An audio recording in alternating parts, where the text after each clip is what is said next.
Terima kasih Anda masih di Berita Satu View bersama Wakil Pimpinan Redaksi Indopos, Wolber Sialagan, dan juga telah hadir di studio Redaktur Pelaksana Suara Pembaruan Aditya Eljono. Selamat datang Mas Adit. Nah ini kita ke Mas Adit langsung. Bagaimana nih kita melihat ijazah palsu? Fenomenanya ini juga sudah menggurita bahkan sampai ke pejabat negara, juga rektor begitu. Ini seperti apa sih?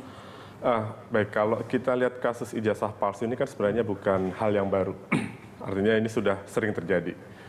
Dan ini kalau kita melihat memang ada satu fenomena di masyarakat sejak lama bahwa ijazah itu adalah segala-galanya. Memang tidak salah, kita tidak bisa mempersalahkan dunia kerja atau apapun lah yang mensyaratkan persoalan ijazah tersebut. Karena itu memang cara yang bisa memberikan satu keyakinan bahwa seseorang memang qualified untuk menduduki jabatan tertentu. Tetapi ternyata kebutuhan pasar adanya ijazah ini dimanfaatkan untuk hal-hal yang tidak bertanggung jawab, yaitu menciptakan satu kondisi kecurangan di dalam lembaga-lembaga pendidikan. Dalam konteks ini tentu yang menjadi persoalan atau menjadi faktor utama adalah regulasi, implementasi dari regulasi dan pengawasan. Dalam hal ini memang tidak bisa dilepaskan dari peran Kementerian Pendidikan dan Kebudayaan di masa lalu yang sekarang sudah di-split, dipecah ke Kementerian Pendidikan Tinggi dan Riset dan Pendidikan Tinggi. Jadi memang persoalan pengawasan ini menjadi sangat krusial bagaimana munculnya lembaga-lembaga pendidikan yang menyelenggarakan fungsi-fungsi pendidikan secara tidak bertanggung jawab, hanya mengejar biaya tanpa memberikan satu pemahaman yang mencukupi atau proses pembelajaran yang sesuai dengan ketentuan, itu yang memang menjadi persoalan besar di sini. Artinya memang kita melihat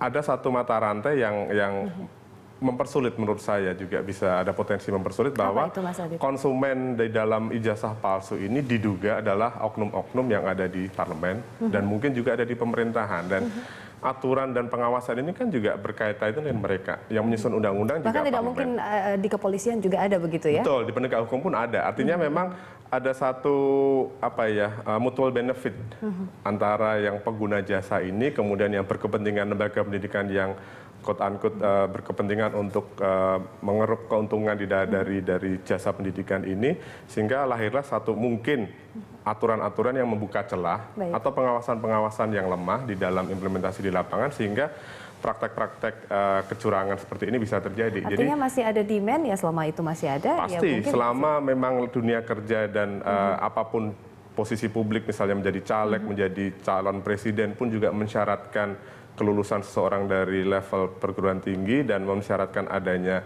dokumen ijazah, pasti itu akan menjadi pasar. Ada demand di situ. Dan ini kuncinya ada di pengawasan. Pengawasan di sini adalah tentu di Kementerian Ristek dan Dikti saat ini. Gitu.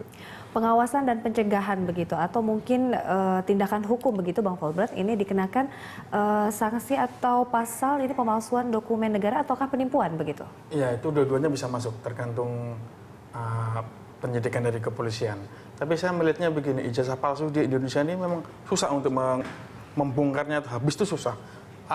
Menurut saya itu ada 3 jenis ijazah palsu. Pertama, ijazah palsu dari luar negeri, kampus luar negeri yang tingkat untuk menyelidiki ke sana itu lebih susah. Yang kedua adalah ijazah asli tapi palsu. Jadi dia sepertinya memang terdaftar di kampus itu, tapi dia tidak pernah kuliah. Hanya sekali aja dia kuliah atau apa, tiba-tiba dia dapat ijazah. Yang ketiga adalah ijazah palsu yang benar-benar palsu. Jadi dia datang ke tempat percetakan yang banyak di Jakarta, banyak sekali itu. Dia datang cukup bawa ijazah yang asli, suruh contoh ganti nama. Biasanya adalah modusnya dia memakai kampus-kampus atau kampus-kampus yang sudah lama atau yang administrasinya jelek, dokumentasinya jelek, atau yang sudah bangkrut, udah tidak beroperasi lagi. Dia tinggal aja, dia bangkrut tahun misalnya 10 tahun yang lalu, dia lulus tahun 11 tahun yang lalu. Jadi itu susah untuk ininya. Nah, artinya polisi ini dituntut untuk tidak hanya proaktif, tapi dia juga dituntut lebih jeli untuk mengenakan seperti yang tadi, sanksinya seperti apa. Bisa pemalsuan, bisa penggelapan dokumen negara, tergantung siapa pelakunya. Tapi menurut saya adalah... Akan beranikah polisi untuk mengusut tuntas kasus ini begitu? Bukan masalah berani apa, bisa apa enggak. Kalau berani pasti berani. Karena dia memang itu tuntutan. Tapi masalahnya dia bisa apa enggak. Karena ini sangat masif hampir di seluruh Indonesia itu ada pemalsuan ijazah seperti itu.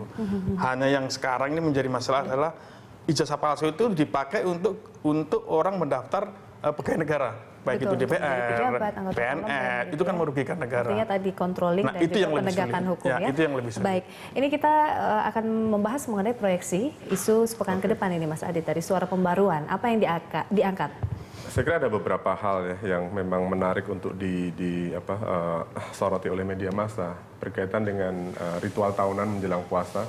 Pasti kita melihat ketersediaan bahan-bahan pokok dan kaitan dengan hal tersebut tentu harga, sejauh mana kenaikan harganya, dan ini sudah terjadi. Ini menjadi PR pemerintah setiap tahun, dan tentu kaitan dengan situ agak ke depan sedikit kesiapan jalur mudik. Kemudian kalau isu lain untuk bidang politik, saya kira persoalan penyelenggaraan pilkada. Ini ada satu persoalan penting juga, anggaran pilkada.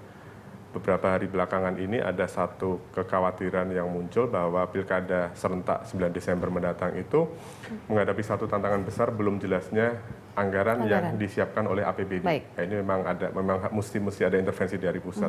Kemudian isu yang lain saya kira yang juga menghangat menjadi running issue adalah persoalan PSSI terkait dengan sanksi FIFA dan segala macam. Jadi kita memang ingin melihat apa sih gebrakan dari Menteri Pemuda Olahraga ini terkait dengan keputusannya yang lalu. Baik, tajuk utama untuk sepekan ke depan yang diangkat Indopos seperti apa Bang Holder? Yang pasti adalah kasus PSSI itu pasti, karena apalagi ini sedang SEA Games kita kan. Itu yang pertama, itu adalah kita mendorong, kita tidak bisa mendorong PSSI maupun Kemenpora melakukan apapun untuk perbaikan, tapi kita hanya memberi semacam fakta-fakta bahwa kondisi sepak bola kita tuh sedang sangat parah. Dibutuhkan kenegarawan dari kedua pihak yang.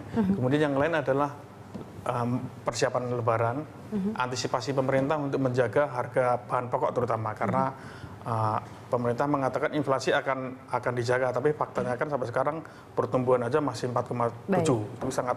Itu sangat tidak ideal. Ya. Kemudian yang perlu kita ini juga masalah tim komunikasi dari Presiden Jokowi juga kita sorot. Karena jangan sampai program yang bagus sampai ke masyarakat jelek, atau program yang bagus ditangkap jelek oleh masyarakat. Seperti itu. Terima kasih telah hadir di Berita Satu View, Bang Holder dan juga Mas Adit. Sama-sama. Demikian Berita Satu View, kami masih akan kembali dengan rangkaian informasi lainnya sesaat lagi setelah jeda.